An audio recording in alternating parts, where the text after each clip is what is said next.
Hey there, board game brawlers. My name is Nick. This is Bugbear, and today we are taking a look at Nick and Bugbear. No, what we're actually doing is a board game brawl update. Now, I did one of these at about a month ago, back when I first started doing my reviews, and it still remains one of the least watched videos I have. But that's okay, because every relationship stumbles a bit in the beginning, and then you finally work it out, and then you're a great couple. So the couple is me and all of you in the audience. So try to wrap your head around that analogy. We'll just move on. So I just want to give you a little bit of an update video, or we'll probably do this once a month. Yeah, probably not much more than that. And just to give you an idea of what's going on around Board Game Brawl with all the little bits of news and also new stuff that's coming out that I'm excited about and upcoming reviews as well. So without further ado, Bugbear, do you want to lead us off? She doesn't want to. So I'll go ahead and take the lead, and I'll tell you about some news going on around Board Game Brawl. I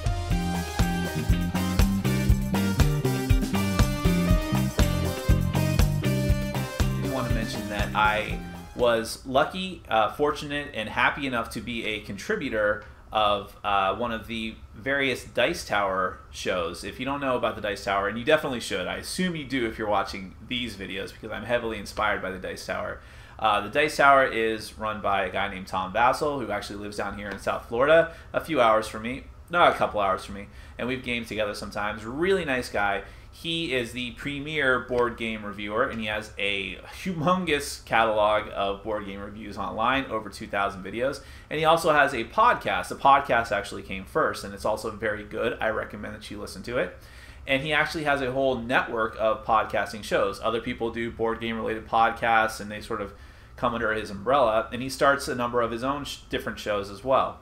And one of those that's coming up is going to be called the Dice Tower Showdown, where two teams of people will hash it out over different topics and debate over different topics in the board game industry and the board game world as a whole. And Tom acts as the moderator. So I've been involved in two of them so far. One of them is Kickstarter. Is it a good thing or is it a bad thing, essentially? If you've seen my videos, I'm sure you can guess which side I came down on that. And the other one is the game Werewolf versus the game Resistance. And I'm not going to say which side I came down on that. I don't want to spoil anything, and I won't say anything else about the show. But what I will say is that I had a lot of fun. I think I handled myself well in them. And I also have no idea when they're going to air. But do keep track at dicetower.com, and also keep track of my posts in my Facebook group or just through the videos, and I'll let you know as soon as I know when they're posted, because they were a lot of fun, and I want to see them get a lot of support, because I may be involved in future ones as well. And other than that, speaking of Kickstarter, I should mention that I did a Kickstarter update video about a week and a half ago, maybe 2 weeks ago, that I had a lot of fun doing. Spoiler alert regarding the last thing, I love Kickstarter. So for good or for ill. And I enjoy sharing new projects with people and letting people know when new stuff is coming out. So I had a lot of fun doing that, and I was actually thinking it was only going to be a monthly thing, but there are a lot of really cool Kickstarter projects that just went up like between the last week and a half since I put out that last video. So I'll probably do another Kickstarter update as soon as next week, maybe this weekend. Don't hold me to that. But within the next week, I should have another Kickstarter update video out with some really cool projects that are coming. So keep an eye on that.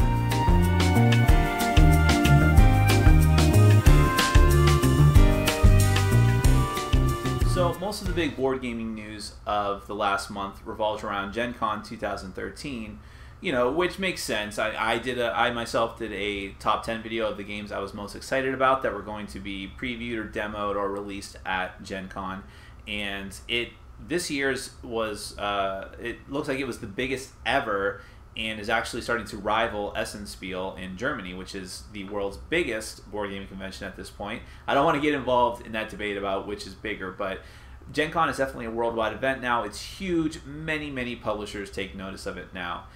But the weird thing was that a lot of new games that were going to be shown at Gen Con in some way, shape, or form, whether it was actual retail release or demo or preview, we actually knew about all of them for some time before the convention actually hit. And there weren't actually, it didn't seem to me like there were that many major announcements at the con. But there were a few that really interested me, so we'll talk about those, and we'll talk about some of the other games I didn't get to in my preview. So let's start with a few Fantasy Flight games. One of them that I'm getting more and more excited about as I hear about it is called Eldritch Horror. Now, this is another in their series of H.P. Lovecraft, Cthulhu, Call of Cthulhu type games, and there's Fantasy Flight seems to have the market cornered on professional quality Call of Cthulhu games at this point. But this is it looks like it's going to be pretty awesome. It's got a lot of talent behind it. It's got pretty much the two main guys that they have for the Call of Cthulhu projects. Richard Lanius, who's done Arkham Horror, Defenders of the Realm for other company, and just tons of stuff. And actually has two really cool looking Kickstarter projects that I'll talk about in my next video. So there's a little bit of a preview there. And then Corey Kaniska, I'm sure I'm not pronouncing his last name correctly, but he has also done Mansions of Madness, which is also in the Call of Cthulhu line, which is a great game. I just bought it recently for myself. And also he did Battlestar Galactica, which is another really great game. And he also was involved in Descent. I'm not sure if he was the lead designer for Descent, but Descent's also a great game. So the two of them together are working on Eldritch Horror, and it seems really interesting. It seems like it's got sort of the same cooperative elements of Arkham Horror, but from what I've heard, it's more storytelling. I mean, it's a lot more thematic than the other Call of Cthulhu games. Maybe not more than Mansions of Madness, but more than Arkham Horror. So I'm pretty excited about it, and the fact that it takes place worldwide and not just in this little city like Arkham Horror did. And this seems like it still has the same length as Arkham Horror, which is the main problem I had with that game. But still, it seems interesting to me, and I'm definitely going to check it out when it comes out. Another game coming out soon is Disc Wars. Now, this was actually an older game that Fantasy Flight is re-releasing that has the Warhammer Fantasy theme on it. And it involves you, instead of just like little miniature army units, you actually have discs that you flip around the battlefield to attack your opponents. And I don't know, it seems kind of weird to me. I was kind of surprised by it. I didn't even know the original existed, but it's just another in the long line of games using either of the two Warhammer or Warhammer 40K licenses that Fantasy Flight puts out that has nothing to do with miniatures, because Games Workshop won't let them make games with actual miniatures. They will let them make like these little ancillary games like Chaos in the Old World, which had little miniatures but not anything like the actual Warhammer miniatures, because they don't want people to actually use them for Warhammer. And also, what's some other ones? Relic had like these, they were cool looking, but they were these weird miniatures that were just like a torso and a head, really big. But I don't know, if Warhammer interests you, then that might be up your alley. They're also releasing a second edition of Battle Lore. Now, Battle Lore was something that seemed really cool to me, but I have a hard enough time getting two-player games to my table as it is, and Battle Lore looked like this very complicated, very long sort of two-player war game. I guess like a lot of games you can do it four-player with teams, but that never really works out right from my experience. And they actually took that system, and when Battle Lore itself wasn't doing very well, they took that system and put it on Game of Thrones and called it Battles of Westeros. And that seemed more interesting to me, but it was still basically the same system. And basically, it seemed to me like those products didn't really sell all that well, and Fantasy Flight did not stop supporting it at a certain point. Well, now they are releasing a second edition, and they're placing it in the same universe as their Descent games, which is called Terranoth, I believe. And that's also the same universe as Runebound, Rune Age, Rune Wars.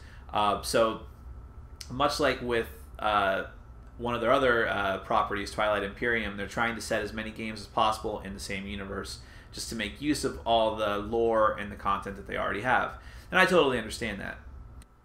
Moving on from Fantasy Flight, AEG seemingly has determined that Love Letter was so successful that they're going to just keep releasing Love Letter with more and more different themes. Now, they already have the original edition of Love Letter being released in the US, which I have pre-ordered and I can't wait to get. And Love Letter was, if you didn't notice, was the very first review that I ever did for Board Game Brawl, because it was just a very simple game that was getting a lot of play in my group, and it's a great game. And so the original edition basically just has different art. It replaces the Countess with a different card. I think it's the Monk or something like that. And I think it has some other alternate cards as well. So, but basically it's still a love letter. And so what they're going to do as well is start releasing re-themes that are still basically the same game, but have different artwork, and maybe they'll change out some different cards. The only one they've really announced so far is Legend of the Five Rings love letter. I don't really know how it's going to work. I'm a little bit familiar with Legend of the Five Rings from reading some of the old novels, and well, okay, there was some romantic subplots in there, but who knows? Maybe it'll be something completely different and has nothing to do with wooing a princess. That could be interesting. So I'm already halfway on board. I just want to see what it's all about when they finally release it. Upper Deck Entertainment had a couple of cool things to show off at Gen Con. Both of them having to do with Legendary. So the first is just a small Spider-Man expansion for Legendary. Not entirely sure. It's probably not going to be released until 2014 because they still have the Fantastic Four expansion upcoming soon. But the Spider-Man expansion is basically just going to add, looks like there's going to be a new version of the Spider-Man cards with him in a black costume. Carnage is going to be a villain, and that's going to be available to probably a Mastermind, I would assume, because he's really strong. But or maybe there'll be a whole symbiote set of villains. That would be kind of cool too. A lot of people don't like Carnage. I don't know. I liked him. He was cool.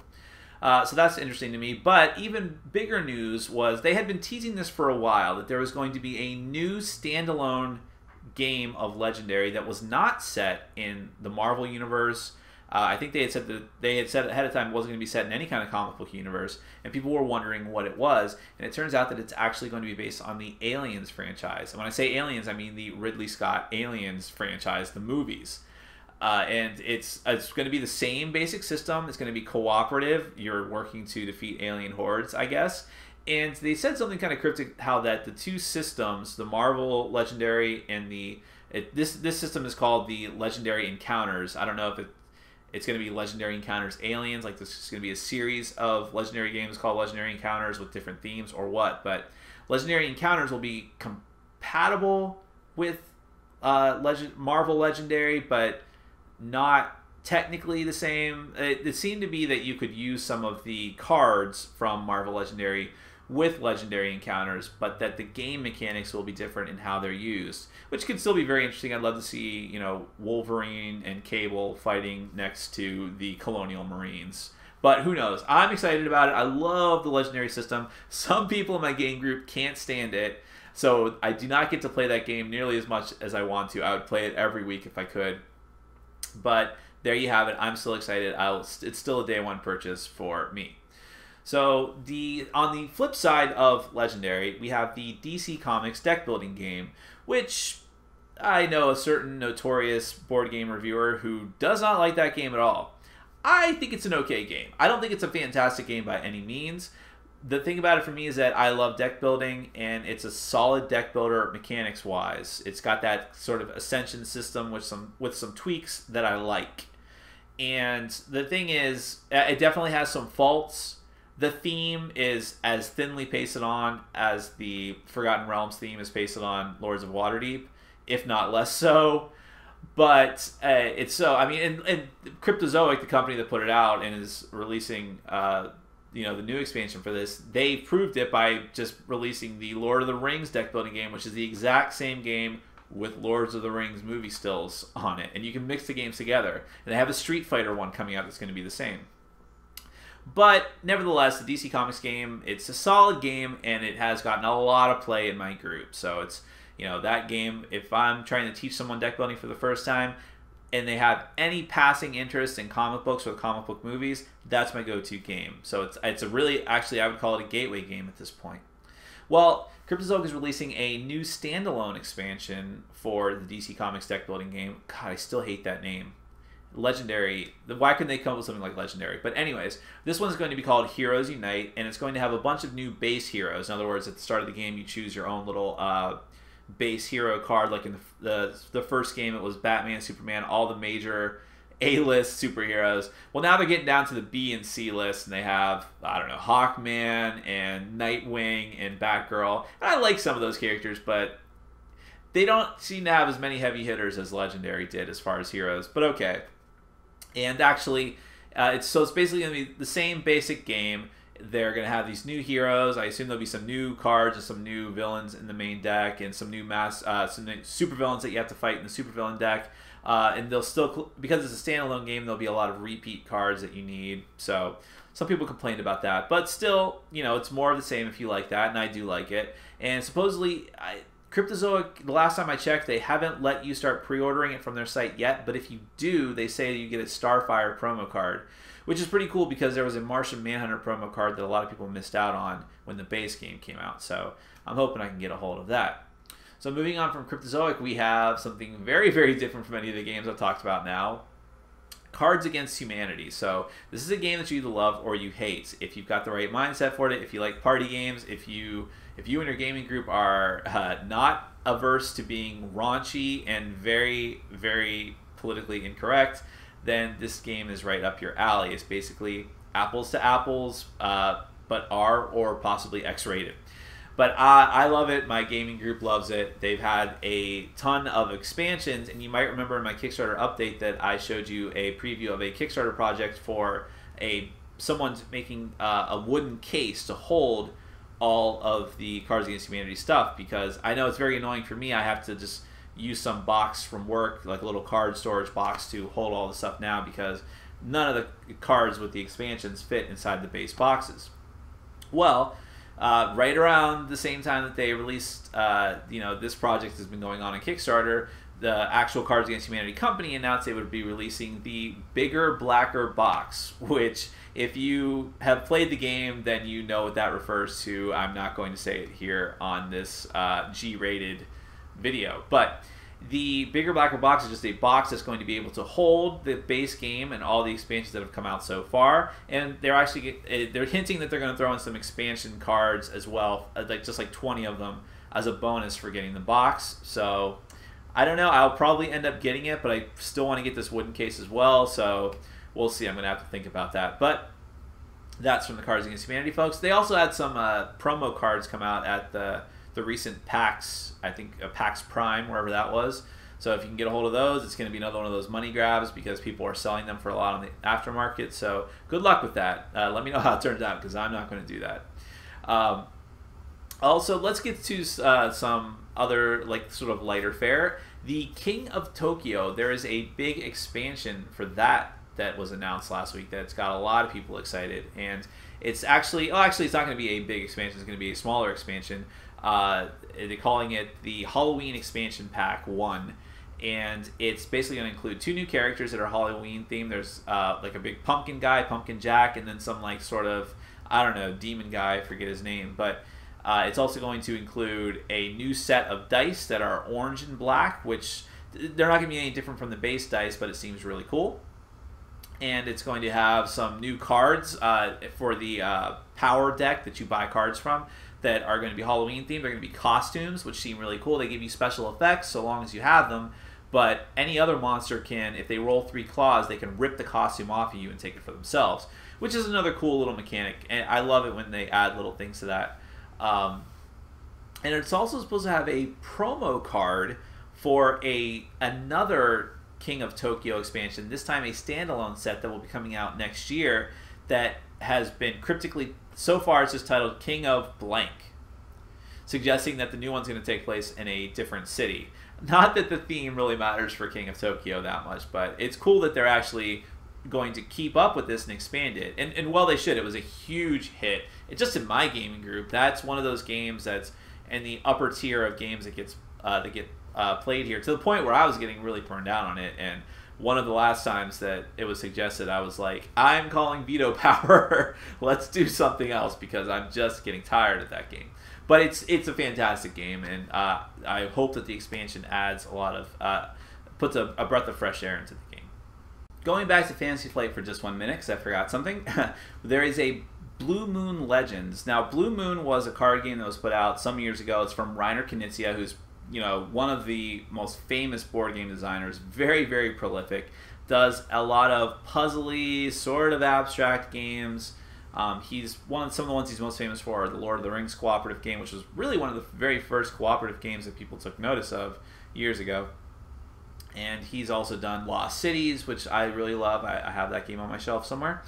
And so he is so he put out this game Blue Moon, which was a pretty big hit, but not a tremendous hit for Fantasy Flight, and so it actually went out of print, and not before there were. It's a 2-player game, so there were expandable, so there were a lot of expansion decks. The themes that there's these different fantasy, kind of weird fantasy races fighting each other for control, and it's so there was all these expansions, but then the game kind of went out of print, and the stuff's been kind of expensive, not like really expensive, but I actually was really excited for it and managed to get a copy of the base game and some expansions in a trade a few months ago, and I ended up not liking the game that much, enough that I actually sold it not too long ago. But nevertheless, I thought it was worth mentioning that they are coming at Gen Con. It was sort of a shadowy announcement, but they announced that they would be doing Blue Moon Legends, which is it not only reprints the base game, but it's going to include every expansion that was ever printed for the game, all in one box, on smaller cards. The old cards were like those big tarot cards, like kind of like Seven Wonders cards, or even bigger. So this will be smaller cards, so more condensed artwork, which was actually the best part of the original game. And I don't know if it's going to update anything, probably going to be the same base game, but it will have all the expansions. So I didn't really like it, but I know that a lot of people did. So if you're into that, keep an eye out. They should be releasing it soon. So let's get to some games that are probably not going to be great games. They're all licensed games, which is probably the kiss of death right off the bat. But I feel that they're worth mentioning. So one is Adventure Time Munchkin, which is not going to come out until summer of 2014, but it was announced at Gen Con. And hey, what can I tell you? I really love Adventure Time. I hate Munchkin. I also don't like Monopoly very much, but I talked myself into buying Adventure Time Monopoly because I love Adventure Time so much. In fact, it is right down here on this shelf. And it will probably never be played. I would love to play it just so I can go through all the cards and stuff, but no one in my group's going to play it with me. No one. Maybe for my birthday they'll play it for me, but not till then. Same thing with Munchkin. I don't even like Munchkin, but it actually seems like the Adventure Time theme would work really well with Munchkin, so I want to see what they got up their sleeve for that. I have to wait a year to see. Maybe they'll actually listen to feedback from people that don't like Munchkin before they actually produce the game. I doubt it, because they make a lot of money doing the same thing they've always been doing at Steve Jackson Games. We'll see. But that's Adventure Time Munchkin, if you like Adventure Time as much as I do. So we also have... Okay. I'm mentioning this because I don't really get it, but maybe I'm just fishing for hits. But there are 2 My Little Pony games coming out. My Little Pony Monopoly, of course. That was only a matter of time. And the My Little Pony collectible card game. And when I say My Little Pony, I mean the newest incarnation of My Little Pony, because I guess there was an old one years and years ago. What's this one called? Friendship is Magic. That's what this one's called. I don't get the My Little Pony thing. Like, I like a lot of cartoons. I'm a total nerd. I love a lot of anime. But I think I tried to watch that once, and I just did not get into it. I don't really understand other people that tell me that, oh, it's got some really mature storylines and it's really deep. I thought it was okay animation-wise. I could certainly understand why kids would like it. I never really understood it. But I'm not going to badmouth the so-called bronies too bad, because I've watched a lot of really ridiculous anime in the past that I could certainly be taken to task for. But I thought that was worth mentioning. If you are a brony, or you just passingly like My Little Pony, or you have children who like the show, which is probably how it should be, then there is My Little Pony Monopoly and a collectible card game coming soon to a store near you. I'm sure you'll be able to find those at Target.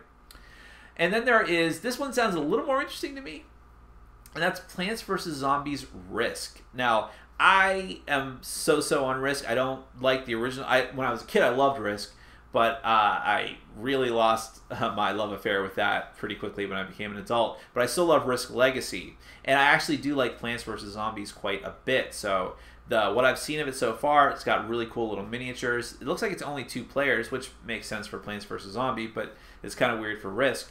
But it seems really interesting to me thematically. I would be very curious to see what they do with this. I'm going to have to wait and see. I'm not sure if that's a day one purchase for me, but kudos to them for thinking outside of the box and not just doing the same thing over and over and over again. There's also a couple of new Walking Dead games coming out that are licensed. Walking Dead Monopoly, sure, why not? And Walking Dead, I think it's called Best Defense. The Walking Dead board game wise has not done so well. If you look at reviews and the ones that I've played, there's they kind of just slapping that property on anything they can get their hands on. And zombie games are a dime a dozen. There are certainly enough good ones that you don't have to check one out just because it has a Walking Dead theme. But what can I tell you? I do like the Walking Dead show and the comic book, but not really enough to buy a game that's just got the Walking Dead slapped all over it. But if that's your thing, check it out. It should be coming soon to a store near you. So with that said, let's go ahead and take a look at some upcoming reviews for games that are actually out or will be out soon by yours truly.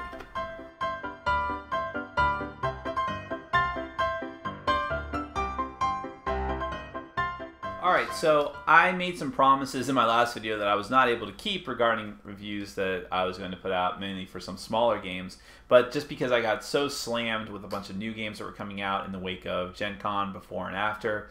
So a couple of those, I promise you, I'm going to get to this month, hopefully sooner rather than later, including Untitled Chapter and its expansions, which I have right here. There's a better shot of that box. So I'll probably do the review of the main game and then another little smaller review with both of the expansions. So check out for that. Untitled Chapter released in America from Japanime Games, who also did Crossmaster Arena, I should mention. Published Crossmaster Arena. And also Exalted War for the Throne. I promised you last time I'm going to get to this for sure. So Exalted fans, take a look out for that. But don't get your hopes up. I will do the review, but don't get your hopes up for the game. I'm also going to check out Mage Wars very soon. I have actually not played this yet, but I'm very excited to do so. This is a 2-player or possibly 4-player dueling mages game. It's actually more of a miniatures game than a card game, although you actually make a spell book out of cards. You have like little binders that you will put the cards in, so it seems very cool. I can't wait to play it. And hand in hand with that, we have Summoner Wars, which I actually did play about over a year ago now, and I liked it at the time. I didn't really get into it, but it's been a year since I played it, and it was someone else's copy, so I got this one on sale, and I really want to play it some more and get into it because it does seem like something I'm going to like a lot the more I get into it. But I'm not entirely sure yet. I need to play it a lot more, and I'm going to review it, and I'll let you know what I ended up thinking. Then we have Darkest Night, which you may or may not have heard of. This was not a very big release. This is from Victory Point Games. It's a cooperative game that actually feels a little similar to Pandemic, but very different. You use a lot of fantasy archetype characters, and you're trying to defeat this necromancer who's running around the map dropping blights everywhere instead of disease cubes. But no, it actually is very different from Pandemic. So this should be an interesting one for you to look out for. And I actually have the expansion as well with an Inner Light, which just came out. So once I review Darkest Night, I will go ahead and throw up an expansion for this as well. So stay on the lookout for that.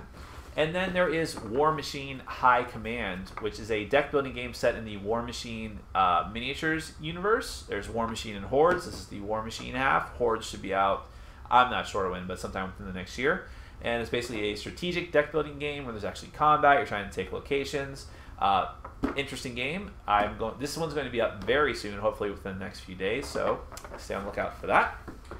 And lastly, if I have time and if I get to it, Castle Dice, which is a really interesting, I would say it's a Euro sort of resource management game where you actually are rolling dice and you're drafting dice to gain as resources for building up your castle and gaining victory points. Really interesting, really annoyingly sized box. It looks really cool at first until you try to fit it on your shelf somewhere, but I hopefully will be able to get to this within the next month. Now, some games that I do not have in my hands that I'll be checking out that some of my friends have will be, hopefully, Arkham Horror, which I mentioned before, Richard Lonnie's designed. And I have played this before. I need to play it a couple more times to sort of get my bearings about me and think out how I really feel about the game. And also Betrayal at House on the Hill, which I have played enough times to let you know for sure what I think about that one, but no spoilers here. Now, some games from Kickstarter that I'm hoping to get very soon that I will try to play a few times and throw up reviews for right away and possibly unboxing videos are Zombicide Season 2, Prison Outbreak. I will not be getting Toxic City Mall right away, but I will have Prison Outbreak, and maybe some of the promotional miniatures. There seem to be some conflicting reports there about some of the promotional stuff from the Kickstarter project getting delayed until later in the year. But for sure, Prison Outbreak should be coming hopefully this week. They said they started shipping things over the weekend. Labor Day kind of messed that up, but we'll see. I will let you know as soon as I have it in my grubby little mitts. Story War, which is actually a much smaller game than Zombicide. It's just a little card game that is sort of a storytelling game with fun cartoon art. I should be getting that this week as well, so stay tuned for that.